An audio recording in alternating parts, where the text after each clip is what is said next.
welcome back to Shannon's Plants Planting Time. Today we are featuring a plant from my collection and talking about the care that is needed to make the plant fruitful. So today's plant that we are showcasing is none other than the Hoya Krinkle 8. This was actually the first Hoya that I ever got into my collection, and since then I have gotten many more. A lot of Hoya care is similar to each other.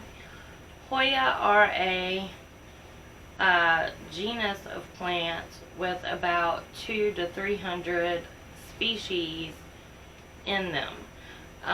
It was founded in 1810 by Robert Brown, who named it after his friend Thomas Hoya, H-O-Y, Hoya.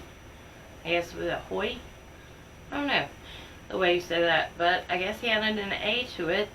But Thomas Hoya was the gardener of the Duke of Northumberland. I think I'm saying that right. So anyway, it is not known whether Hoya actually grew Hoya, but it is presumed that he did. So anyway, therefore that is where the Hoya family got its name. And Hoya are a thick wax-like plant that produce flowers, and often people will say they can't be sure of what kind of Hoya they have until they see the flowers.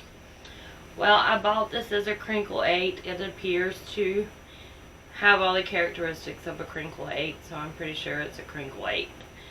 The Krinkle 8 is thought to be a cultivar of possibly the regular Hoya carnosa and the Hoya Hindu rope. So you can tell it has like these little pea pod type leaves with these indentions in them. Kind of reminds me almost of a cross between, I don't know, like the Hoya Chelsea has those same indentions in it with a total different leaf shape, but kind of always reminded me of that, but that might just be me. And it does slightly remind me of the Hoya Hindu rope. And it is a vining and trailing plant. It is epiphytic in nature. Almost all Hoyas are. There are some that are not wax-like and are terrestrial though. There are so many species of Hoyas that it is crazy. Some have a symbiotic relationship with ants, whereas the ants actually live in the stem of the Hoya and bring nutrients to the Hoya. It's very interesting to read on the history of Hoya and, you know, how they live. And anyway, this little fella here is native to northern Australia, and he has many of the same requirements as my other Hoya, which are, as far as soil goes, they like a well-draining soil, and the water requirements, they don't like a helicopter parent.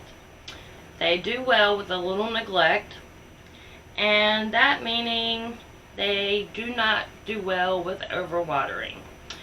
So I water this little fella about once every 3 weeks.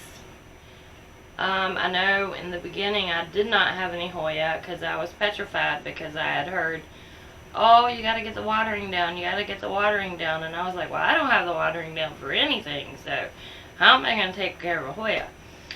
Well, I eventually worked my way up to that, and this was the first one I bought. It was an Etsy buy at 2:30 in the morning, And I was like, you know, I'm going to try this. I'm going to try it. I don't remember how much I paid for him. But he is a moderate grower. He likes the temperature of other Hoyas. Pretty much if you're comfortable, he's comfortable. But somewhere between 60 degrees Fahrenheit and 85 degrees Fahrenheit. And he also likes some humidity, between around about 60% humidity is what they suggested.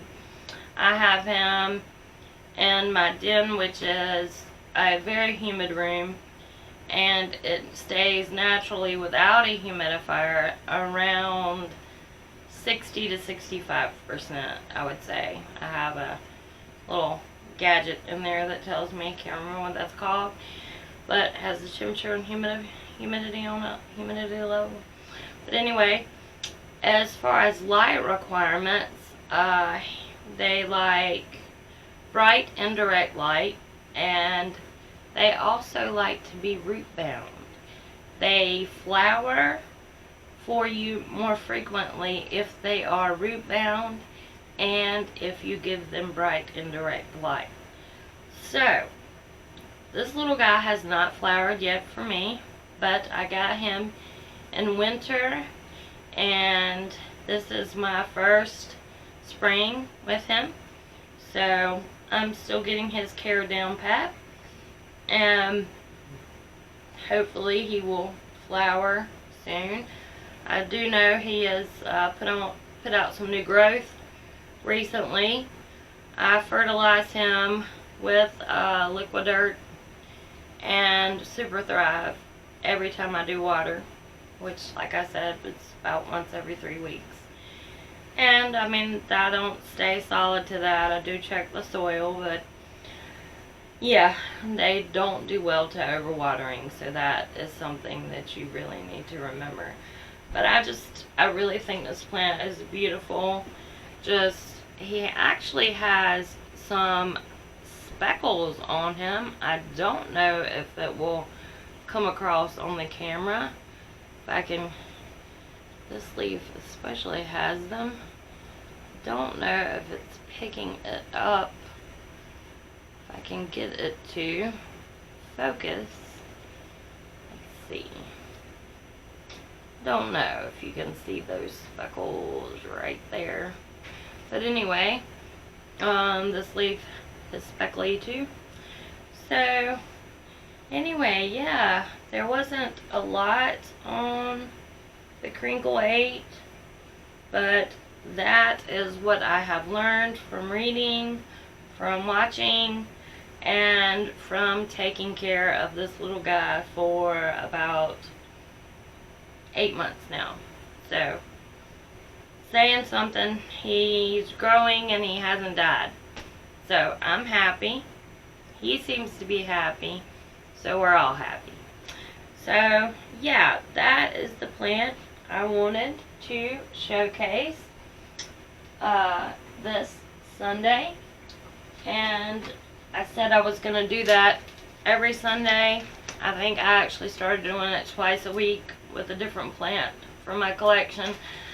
I guess when I run out of plants in my collection, I will either have to buy more, or, just kidding, probably not, just kidding, or maybe do some outside my collection. So if you have a plant that you have questions about and you would like to hear about, please leave me a comment in the comments below, and I will leave some links in the description about fertilizer that I use and stuff like that.